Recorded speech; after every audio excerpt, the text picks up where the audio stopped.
نہیں کرتے ہیں, اور جس بات کا انہیں حکم دیا جاتا ہے وہ کام کر گزرتے ہیں, اس میں کوئی دیر بھی نہیں کرتے ہیں. تو اس سے معلوم پڑا کہ وہ کام جبریل علیہ الصلوۃ والسلام اللہ کے حکم سے کیا کرتے تھے. تو آج ڈرامہ کرنے والے کس کے حکم سے ڈرامہ کرتے ہیں؟ نقالی کرنے والے کس کے حکم سے ڈرامہ کرتے ہیں؟ رول کرنے والے کس کے حکم سے کرتے ہیں؟ نہ قرآن کا حکم ہے, نہ سنت کا حکم ہے, نہ صحابہ کا طریقہ, کوئی چیز نہیں ہے. سمجھ رہے؟ اس لیے اس چیز کو دلیل بنانا کیا ہے, یہ درست نہیں. اچھا, اس کے بعد وہ جو بات تھی, ہم لوگ اس سے پہلے چونکہ اس کا تذکرہ آ چکا ہے, پڑھ چکے ہیں کہ حضرت جبریل نے آ کر کے اپنے گھٹنے کو نبی کے گھٹنے سے ملا لیا اور اپنے ہاتھوں کو کہاں رکھا؟ اپنے ہاتھوں کو کہاں رکھا؟ اپنے گھٹنے پر یا نبی کے گھٹنوں پر؟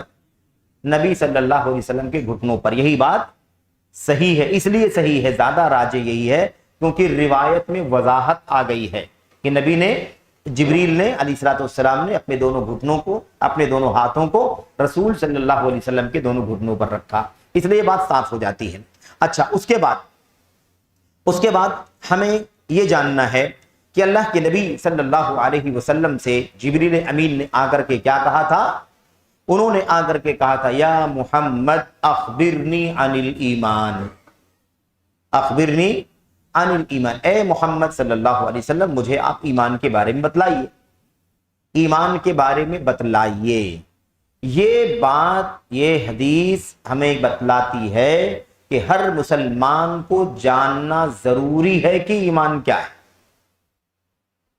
ایمان کیا ہے, اس کی حقیقت کیا ہے, یہ ہر مسلمان کو جاننا ضروری ہے.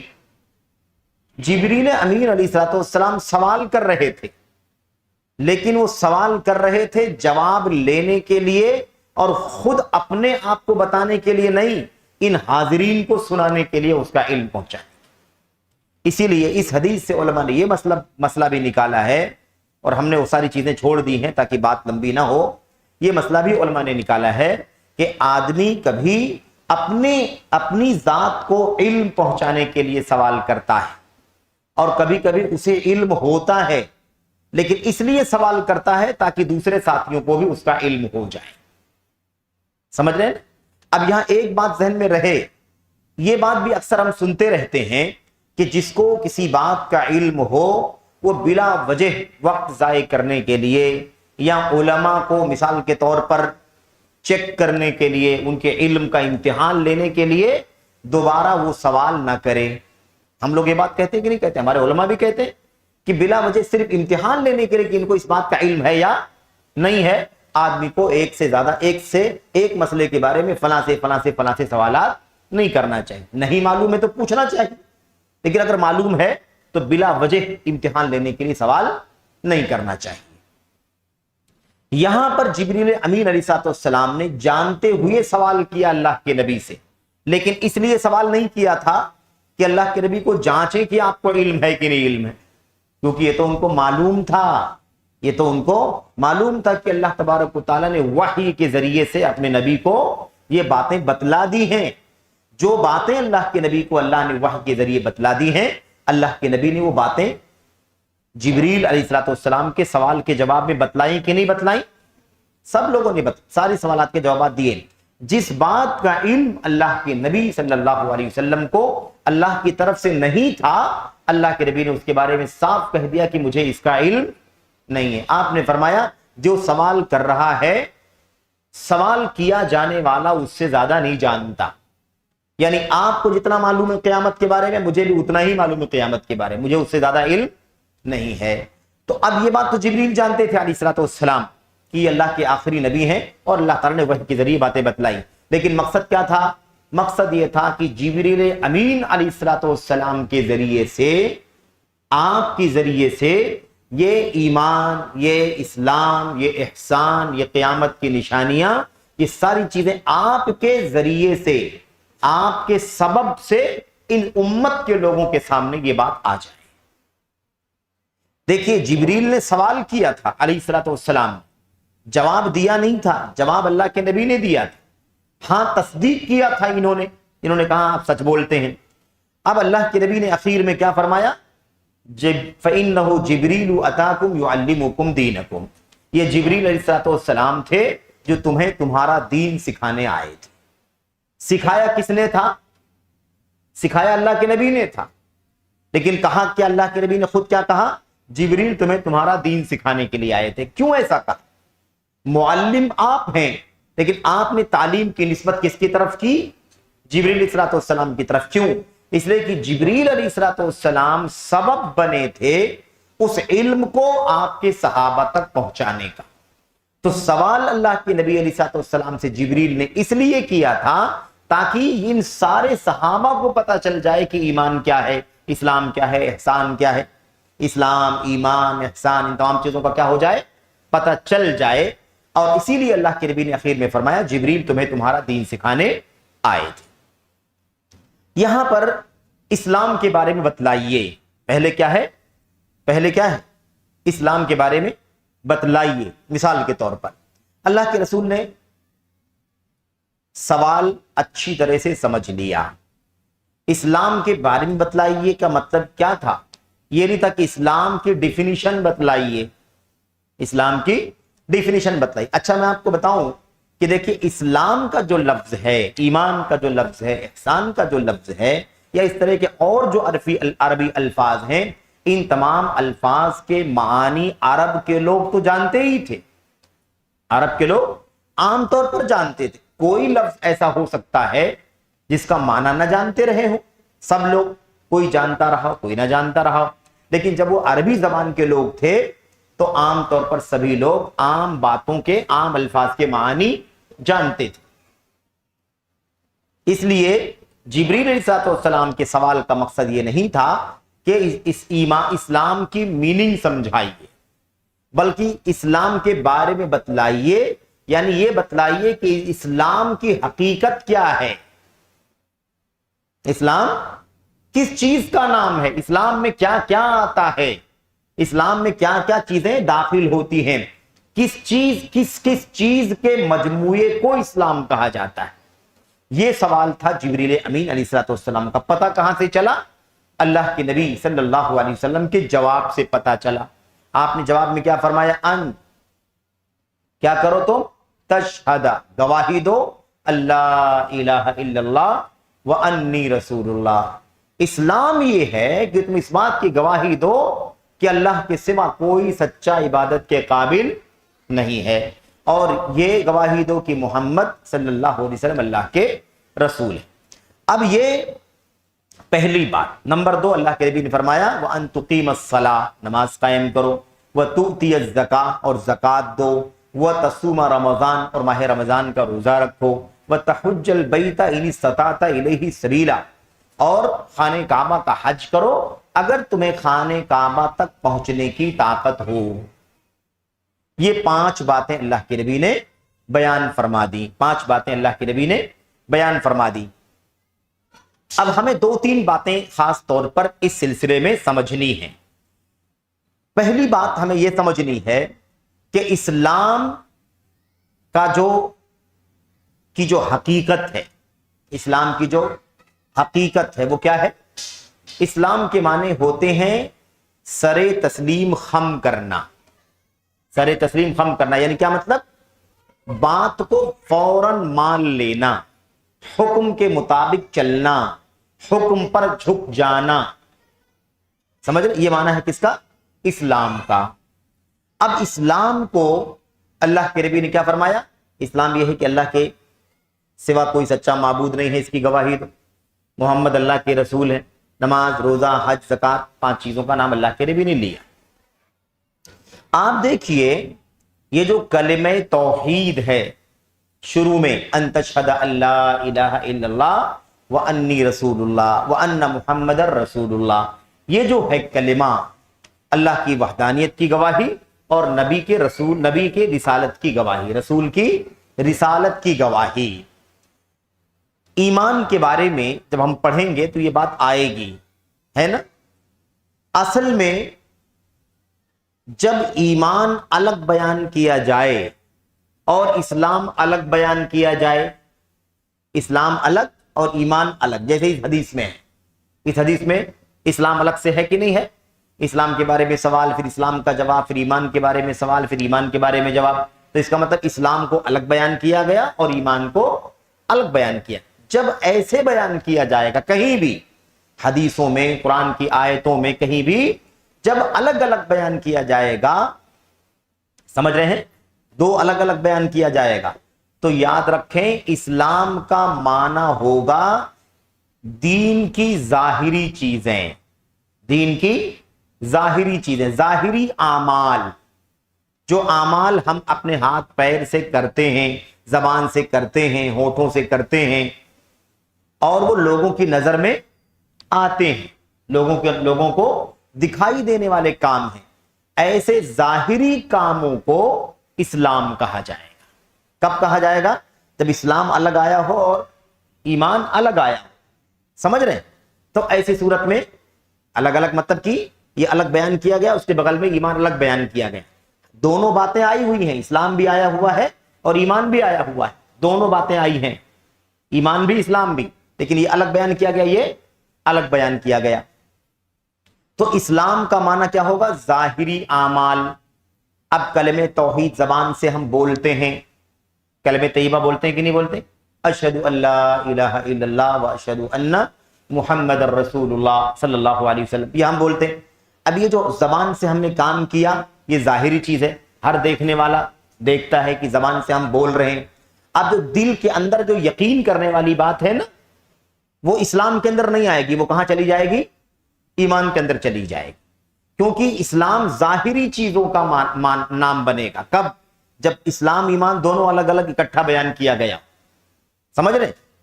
نماز ظاہری عمل ہے، روزہ ظاہری عمل ہے، زکوٰۃ ظاہری عمل ہے، اور حج اور عمرہ کرنا ظاہری عمل ہے. اور ایمان کا معنی کیا ہوگا؟ ایمان کا معنی ہوگا باطنی اور چھپے ہوئے اعمال، یعنی جس کا تعلق دل سے ہے، جس کا تعلق یقین کرنے سے ہے، جس کا تعلق تصدیق کرنے سے ہے، ایسی چیزوں کو ایمان کہا جائے گا. سمجھ رہے ہیں؟ لیکن اگر سیپریٹ صرف اسلام آئے، ایمان کا ذکر نہ ہو، یہاں دونوں کا ذکر ہے، یہاں اسلام کا بھی ذکر ہے اور ایمان کا بھی ذکر ہے، تو اسلام کے معنی ظاہری چیزیں اور ایمان کے معنی باطنی چھپی ہوئی چیزیں.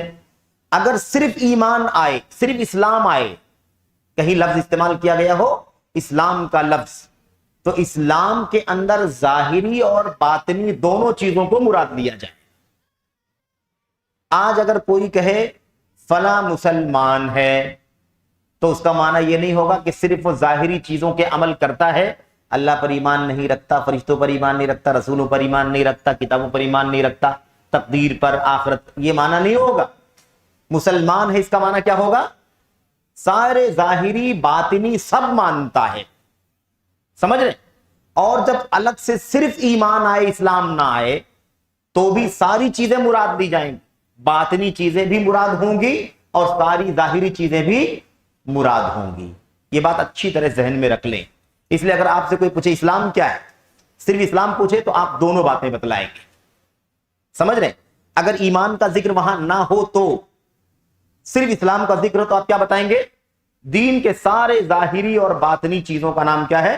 اسلام ہے. ایسے سیپریٹ صرف اسلام آئے، ایمان آئے، اسلام نہ آئے، اور آپ سے کوئی پوچھے ایمان کا معنی کیا ہے، تب بھی آپ کیا بتائیں گے؟ اسلام. دین کے تمام ظاہری اور پوشیدہ چیزوں کا نام ایمان ہے. لیکن اگر کوئی پوچھے بھائی بتاؤ اسلام کیا ہے، ایمان کیا ہے، تو آپ کیا کہیں گے؟ بھائی آپ نے دونوں چیزوں کے بارے میں پوچھا ہے، ایسی صورت میں اسلام دین کی ظاہری چیزوں کو بولتے ہیں اور ایمان باطنی اور پوشیدہ چیزوں کو بولتے ہیں.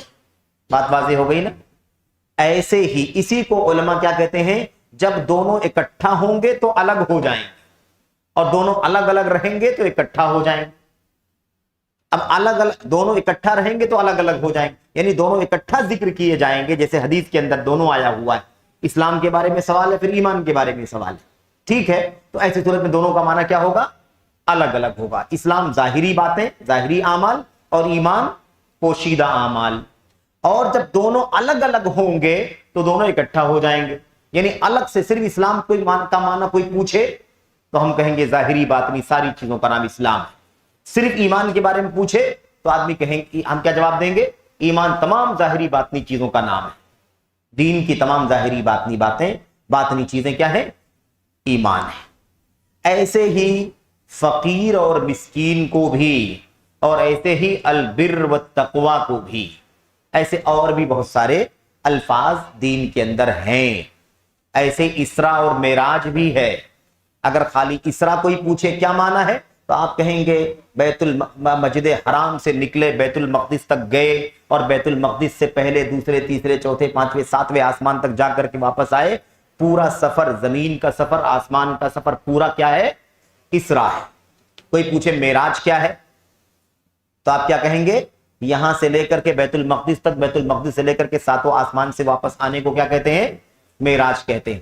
آپ سے کوئی پوچھے بھائی اسرا اور معراج کس کو کہتے ہیں تو کیا بتائیں گے آپ؟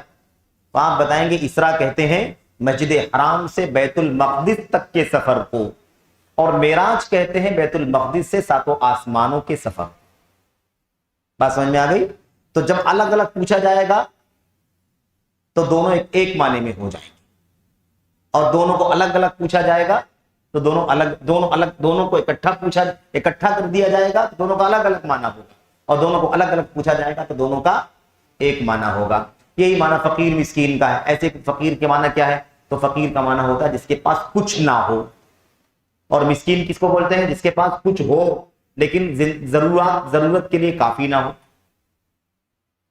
یہ معنی ہے اصل میں، لیکن اگر کوئی آپ صرف فقیر کے بارے میں پوچھے تو اس میں مسکین بھی آ جائے، کوئی مسکین کے بارے میں پوچھے تو اس میں فقیر بھی آ جائے، لیکن فقیر مسکین دونوں اکٹھا آ جائیں تو دونوں کا معنی کیا ہو جائے گا؟ الگ الگ ہو جائے گا۔ فقیر اس کو بولتے ہیں جس کے پاس کچھ بھی نہیں، مسکین اس کو کہتے ہیں جس کے پاس کچھ ہے لیکن اس کی ضرورت کے لیے کافی نہیں۔ ایسے ہی بر اور تقوی ہے، سمجھ؟ ایسے بہت ساری، خیر یہ باتیں ضمناً آ گئی۔ آپ کے سامنے جو مجھے بات عرض کرنی ہے ابھی فی الحال وہ یہ کرنی ہے، دیکھیے اب ہونا تو چاہیے کہ ہم توحید کی ساری باتیں کریں، ان تشہد ان لا الہ الا اللہ وان محمد الرسول اللہ، لیکن ہم ان تفصیل میں اس لیے نہیں جا رہے ہیں توحید کی تفصیل میں کیونکہ آپ کتاب التوحید پڑھ رہے ہیں۔ کتاب التوحید کا درس یہاں مستقل چل رہا ہے اور وہ انشاءاللہ پھر آگے سلسلہ وار چلے گا، تو ساری چیزیں آپ کے پاس آ رہی ہیں اور آئیں گی۔ البتہ دوسرا جو حصہ ہے محمد الرسول اللہ وان محمد الرسول اللہ، میں اس کا معنی آپ کے سامنے بتانا چاہتا ہوں۔ اگر ہم کہیں کہ میں گواہی دیتا ہوں کہ محمد صلی اللہ علیہ وسلم اللہ کے رسول ہیں، تو اس کا کیا معنی ہے؟ کیا ہم انفارم کر رہے ہیں آپ کو، یا آپ اگر کہتے ہیں تو مجھے خبر دے رہے ہیں کہ محمد اللہ کے رسول ہیں؟ یہ خبر دینا، انفارم کرنا مقصد نہیں ہے، بلکہ اس کے اندر جو اصل بات سمجھنے کی ہے وہ چار باتیں سمجھیں۔ کتنی باتیں؟ چار باتیں۔ محمد الرسول اللہ، محمد صلی اللہ علیہ وسلم اللہ کے رسول ہیں، یہ جو ہم اقرار کر رہے ہیں، جو زبان سے اقرار کر رہے ہیں، ہے نا، اور اسی بات کو دل کے اندر بھی ہم کیا کر رہے ہیں؟ سچ مان رہے ہیں، تصدیق کر رہے ہیں۔ یہ گواہی، یہ اقرار محمد الرسول اللہ اس کا صلی اللہ علیہ وسلم، اس کا اقرار اس وقت تک صحیح نہیں ہو سکتا جب تک کہ اس میں چار باتیں نہ پائی جائیں۔ معنی یہ ہے کہ جب میں، آپ، فلاں فلاں فلاں فلاں، جب بھی محمد الرسول اللہ اپنی زبان سے کہے تو اس کے اندر چار معنی کو ایک دم یقین کے ساتھ سمجھے، تب جا کر کے اس کی محمد الرسول اللہ کی گواہی صحیح معنوں میں صحیح گواہی بنے گی۔ نمبر ایک، پہلی چیز، جب ہم نے کہا محمد اللہ کے رسول ہیں تو اس کا معنی کیا ہے؟ اس کا معنی یہ ہے کہ اب محمد صلی اللہ علیہ وسلم جس چیز کا بھی ہمیں حکم دیں گے ہم ساری باتوں کو مانیں گے، آپ کی اطاعت کریں گے۔ آگئی بات سمجھ میں؟ خالی خبر نہیں دینا محمد اللہ کے رسول ہے بس، یہ گواہی اور اقرار، اس کا معنی یہ ہے کہ اب جب سے میں نے کہا کہ محمد صلی اللہ علیہ وسلم اللہ کے رسول ہیں، اب آج کی تاریخ سے جو بھی بات نبی ہمیں کہیں گے کرنے کے لیے، جو بھی حکم دیں گے، ہم اس بات میں، اس حکم میں آپ کی فرما برداری کریں گے، کبھی بھی نافرمانی نہیں کریں۔ ایک معنی اس گواہی کے اندر یہ پایا جاتا ہے، ٹھیک ہے؟